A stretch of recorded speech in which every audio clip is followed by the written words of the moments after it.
Now then crew, Andy Mechanic here and welcome to my Andy Mechanic YouTube channel. Now my apologies for the audio, it has just started to rain today and I'm going to try and work around the showers to keep the audio a bit better for you, but at the moment I've got to crack on because I've got a lot to get done today. Now on the hoist we've got a 1995 Honda Magna. It's a 250cc V-twin and well, only one of the cylinders is actually firing, and that's the forward cylinder.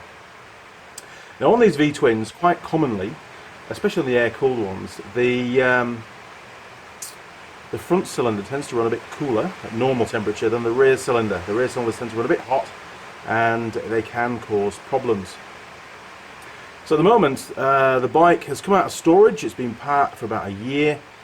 Golly, it might even be deregistered. I'm not entirely sure. It's a customer's bike. That's something he's going to have to check because if it does require any major work, he's got to work out whether it's viable or not, because to get it re-registered for the road and get a new number plate is going to be quite expensive.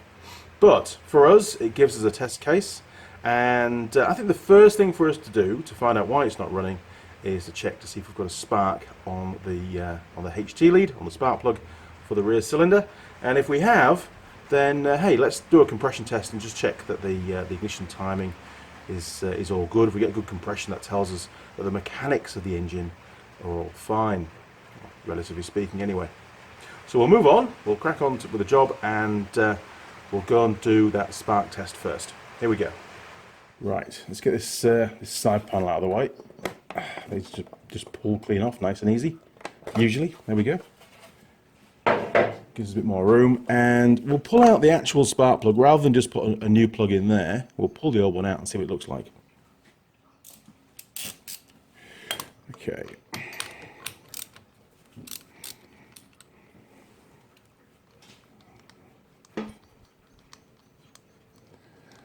What a machine.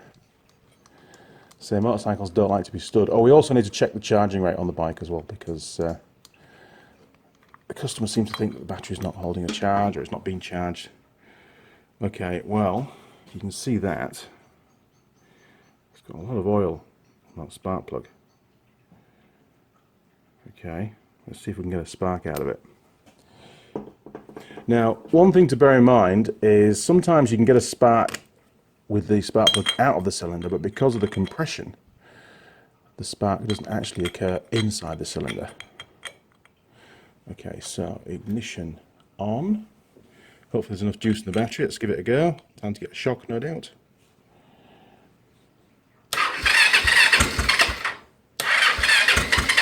Let's get you a close-up. Okay, one more go. Okay, well she's pretty flat, so I'll put a jumper battery on and give it one more go. Okay, now the batteries on these bikes are under the seat, so we're going to flip the seat off. There we are, simple M8 bolt at the back, and get rid of the seat. Super. Now we can put the earth straight down onto the frame of the bike. Hopefully we get a good connection. Soon find out. And the positive, as dodgy as it looks, we'll put onto the, look at that. Fantastic. Okay, well let's put it straight onto the output wire for now, so we're bypassing the bike's battery. Okay, let's see if we can get a spark out of this thing. Ignition on. One more go.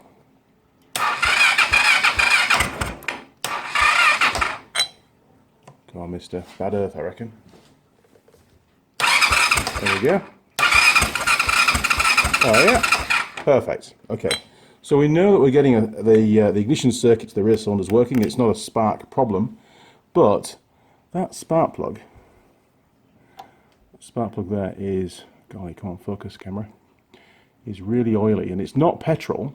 That's oil, and you can tell by the smell of it. You know, we all know what petrol smells like.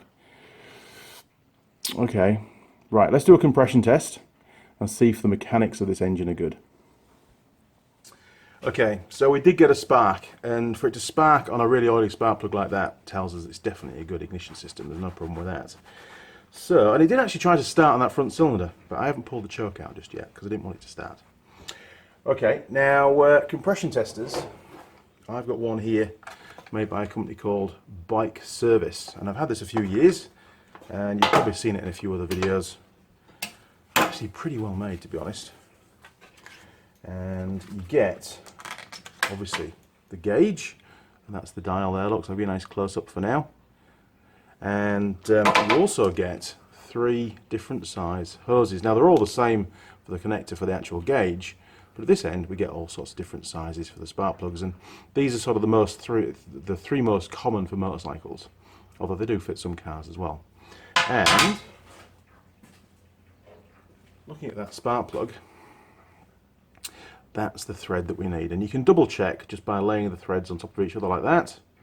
Make sure there's no gaps, there you go, and to make sure that the diameter is the same. And if you're not too sure on the diameter, you can check that with a vernier caliper or a micrometer, I suppose, if you've got one of those. But yeah, you know, that's a really good check to make sure you've got the threads correct, because the last thing you want to do is damage the threads in that cylinder head. That will be pretty bad. And I remember doing that little Kawasaki Sherpa not so long ago. The threads in the head on that were pretty iffy, to be honest. It almost really warranted getting it, you know, time cert fitted. Okay, so we can now insert this into the cylinder. Once that's in, then we'll connect the gauge and we'll see what we've got. Here we go. Well, at least the rain stopped for a while. Right, now sometimes these are a bit awkward to get threaded in, especially when they're a long way down. So just bear with me a bit. I don't want to cross thread it. And I'll just grab a little torch. It's actually quite useful to see what you're doing. There we go. Right, we've started. We're in the hole, and you just got to sort of guide the pipe so it's in line with the threads, because it's going to want to flick from side to side because the pipe's got a bend in it with it being in the box. You just got to have a bit of a feel for this, because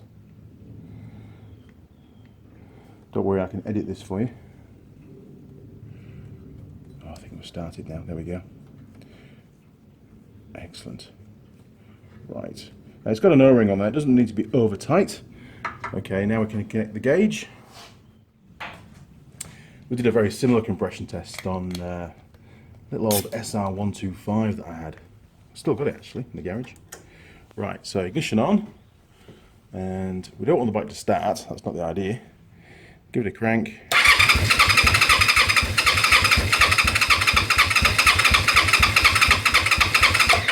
Wow, that's really, really high.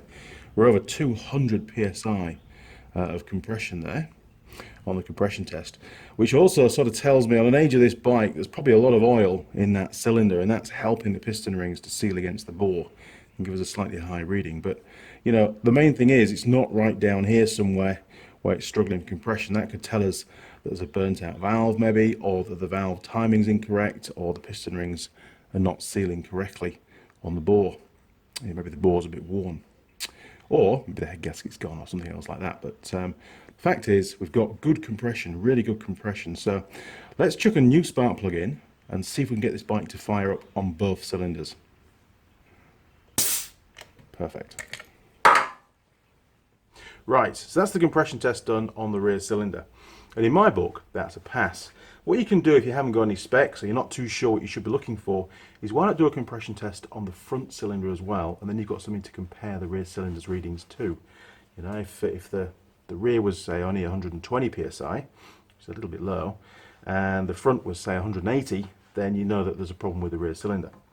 Okay, so that's my compression tester back in the cupboard until next time. Now, new spark plugs. I did have the forethought of actually going out and buying a couple of new plugs for this bike, and as always I buy NGK plugs, and that's the part number, so it's a CR8EH-9. Now the 9 at the end, all that means is it has a factory preset 0.9 of a millimeter gap on the electrode.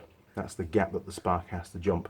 So if you can only find a CR8EH and it hasn't got the 9 at the end, don't panic, it'll still work. You've just got to set the gap manually.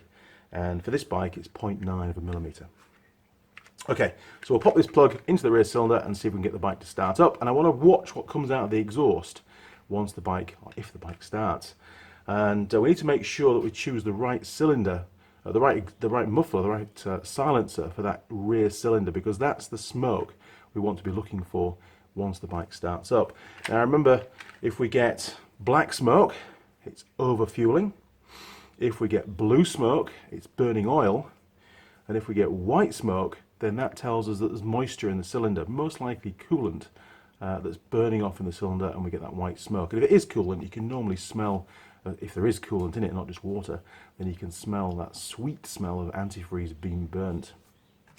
Okay, head over the bike, we'll install this plug, and I'm not going to worry too much at this point in time, because I'm going to obviously service the bike if we can get it running right and so on. But on the actual threads of the spark plug, when you're servicing a bike or a car, you should always put a little tiny bit of copper paste on those threads, and that's going to help later on in a few years time, or whenever the bike's serviced next, to get these plugs out. Otherwise they can you know, with it being a steel spark plug and an aluminium head, you can get corrosion build up, and it can damage the threads of the head when you undo these spark plugs. So a little bit of copper paste cures that problem.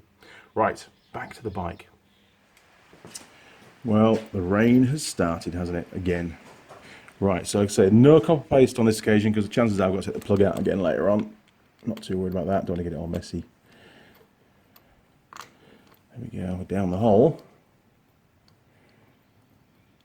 See if we can get that started. I think we have, there we go, yeah.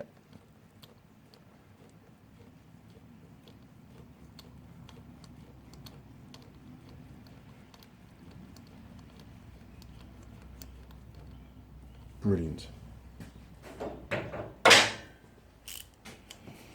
Okay.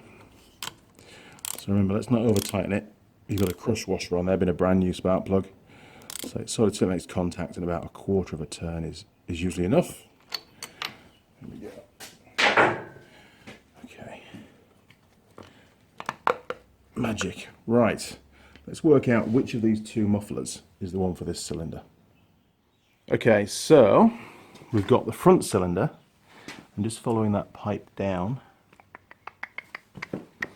There is a balance pipe just down there, look, so we're going to get a bit of a mix. But it looks like this pipe here is the top muffler. Brilliant. Okay, just to double check, we've got the down pipe coming down here, look, from that rear cylinder, and that runs along here onto this one, and then the bottom. So I'm going to set the camera up on this muffler, and you can tell me what colour smoke you see coming out of there, if any. Right, choke is on. Let's see what happens.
Well, I had a quick peek, and I think you're going to say the same thing as me, is we have blue smoke out of the lower muffler, which tells us that that rear cylinder, unfortunately, is getting engine oil into the combustion chamber, which is not a good thing, because it started to burn the oil immediately. If it had taken a while, then maybe it was a valve guide on valve seal on the exhaust valves had failed, and it's just basically spitting the oil through the exhaust. But the exhaust was cold, so we wouldn't have seen blue smoke at that point. We only see that once the exhaust warms up, and then we get little black spots on our hand if we hold it over the exhaust, over the fumes coming out. So in my book, either the rings are shot, or the valve stem oil seal on the intake valve or valves has gone. Or on a very unlikely occasion, sometimes the head gasket can fail where there's a pressurized feed to the camshaft, and you can get pressurized oil leakage into the cylinder, but then sometimes you get it into the water as well, into the coolant. So we'd need to do further diagnostics. But the bottom line is, whatever the fault, that rear cylinder is going to need a rebuild. And in all honesty, when I was checking it just then, there was a little bit of blue smoke coming out of the other cylinder as well, the front cylinder. So that's also on the way out. It's tired, so to speak. So really, to do this bike properly, you'd want to do both cylinders. So I'm going to have to report back to the customer now and just let him know that this is not going to be a cheap fix, and I would recommend reconditioning both cylinders. And that's going to be probably a rebore piston and rings for both cylinders, and maybe valve guides, but definitely valve stem oil seals. But we won't know until we measure everything up and inspect it once the engine's in bits. That's sort of the way it works. Okay, well, it was a short video, and hopefully it's this particular bike is really quite common to quite a few of these issues that we find on motorcycles, especially when they've been parked for a while. You see, when you park a motorcycle up, sometimes those valve stem oil seals can go hard, and or if the engine's been overheated at some point, the stem seals can go hard, and they don't hold the oil back within the rocker area, the camshaft area. It actually gets dragged down with the valve every time it opens, and that oil eventually dribbles into the cylinder and gets burnt, and hence the blue smoke. Now, it's that oil in the cylinder that's causing the spark plug on this occasion to oil up. So when he goes back to the bike the next time round to start it up, it's down on the cylinder. And there was a bit of a misfire going on as well. That could be the oil on the spark plug, the new plug, or it could also be the fact that the fuel's a bit stale in that tank. Remember, this bike has been stood a long time. Yes, he's put some fresh gas in the tank, but yes, there was also some old fuel in there as well. So it's a bit of a compromise, and that can also cause the engine to run a bit rough. So brings us to the end of the video. It was a quick diagnostic video. It doesn't show the repair. If the customer decides to go ahead, then no doubt this will trigger a series of videos covering the strip down, the inspection. We'll get everything machined up, done what needs to be done, and then I can do some more videos on the reassembly, timing the engine up, and the final run up. But no guarantees. It's all in the hands of the customer. Okay, well, I hope you found the video helpful, and you'll find me on Facebook, Instagram, Google+, and Twitter. If you'd like to subscribe to the channel, click on subscribe. You'll see a little gear icon on there. Click on the gear icon, and then you can tick the box to turn on notifications, and that way our friends down at YouTube will send you an email as and when I upload any new videos. Okay, crew, well, it's great to be back in front of the camera again. I'm sorry it's been a couple of months off, but I've been really busy with my new job. But lots more videos to come. All right, chaps, take care. Cheers, over and out. Ooh, I forgot something. We were going to check the charging rate, weren't we, as well? Because if the bike's got a charging fault as well, then that just adds to the cost of the overall repair. So, my bad, sorry, I'm back. Let's just get the multimeter slapped onto the battery, do an OCV. Now, I know we've got that large car battery plumbed on at the moment as well, because the bike's battery is pretty flat. That's going to, because it's got a much larger capacity, that's going to pull down the voltage, so the recovery voltage, as that charging system starts to run up and starts to put a charge into the battery, if it's working. If it was just the bike's battery, we'd see the voltage climb much quicker. Because it's a much larger battery, it'll take a lot longer for the voltage to climb. But we should see an absolute minimum of 0.5 of a volt increase from OCV, that's engine off, ideally battery disconnected voltage, open circuit voltage, from when the bike starts up and begins to charge. And ultimately, when the battery's fully charged, it should be up to about 14.5 volts with the bike running.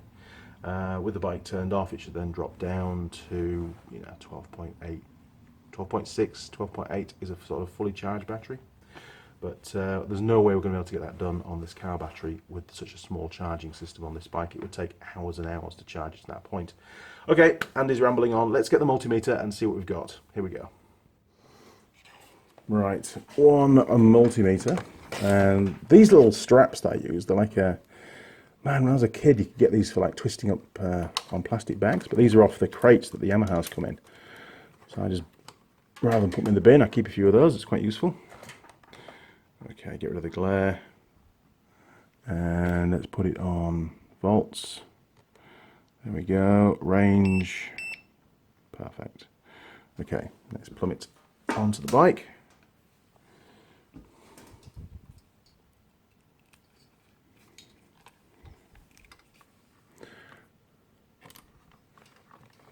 Don't want that shorting out, there we go.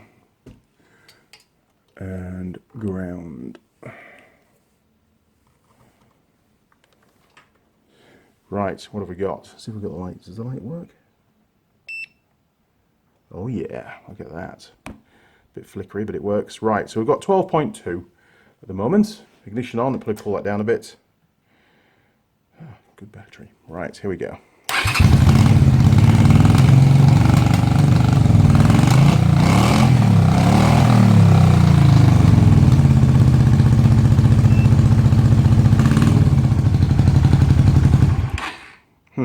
Okay, I had the whole button pressed. So we've got ignition off. It did charge it a bit. Look, you can see it coming down again now. So we can take the initial reading as correct, which was 12.2, I think it was. And we can start the bike up. There you go, look, ignition on's pulling it down. Fire the bike up, and we should see a reasonable increase.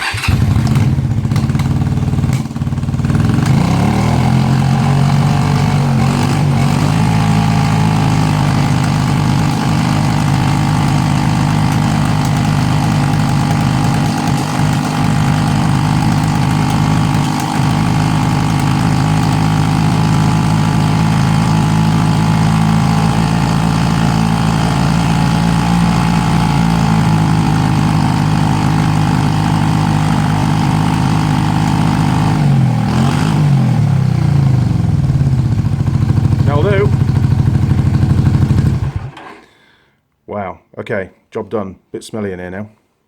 Okay, so there's your bonus footage.